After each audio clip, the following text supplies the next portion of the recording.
So I think the central point Professor made is that an education system is for our students, and an education system is run by our teachers. So if we're going to have any policy that is going to be made for our education system, it has to come from a conversation with students. It has to come from a conversation with professors. And unfortunately, this was not done.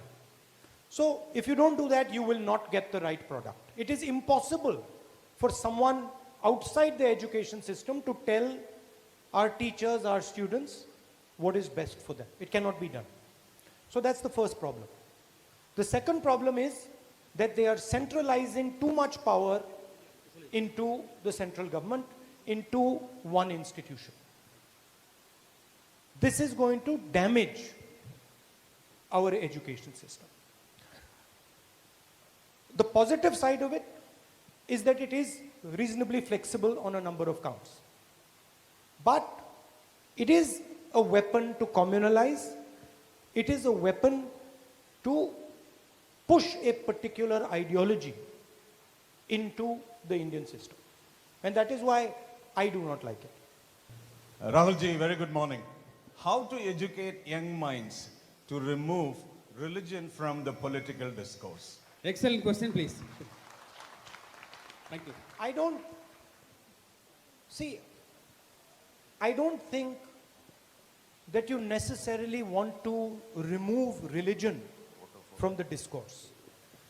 What you do want is all religions to be able to be part of the discourse. And you want a fair playing field. Yes. Right? I don't think if somebody has a religious idea, if somebody believes in a religious idea, I don't think you should say to him, listen, you cannot speak about that.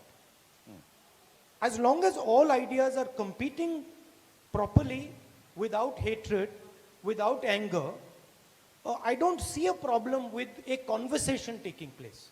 Where I see a problem is where you tell somebody you cannot open your mouth because you're from a certain religion. Or you cannot express your idea because you're from a certain religion. That's where I see the problem. But a healthy democracy should be confident enough to speak about anything. Yes. You know, it should not be that we don't have the courage to speak any truth. So that is my problem. My problem is that the government of India doesn't want to speak, allow people to speak. Let me give you an example. The government of India says that they represent Hinduism. A lot of the ideas that they espouse have nothing to do with Hinduism. Nowhere in Hinduism does it say insult people, kill people, beat people. There is nowhere in Hinduism where it is said that you have to do this. But they do it.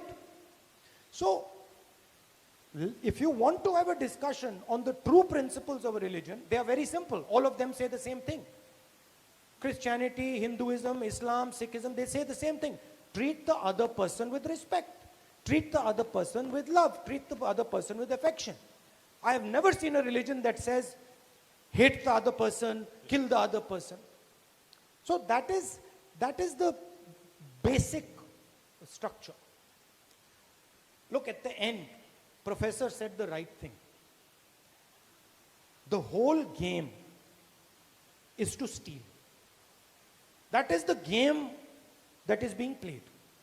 And the idea is, do whatever you have to do to take the money of the people of India.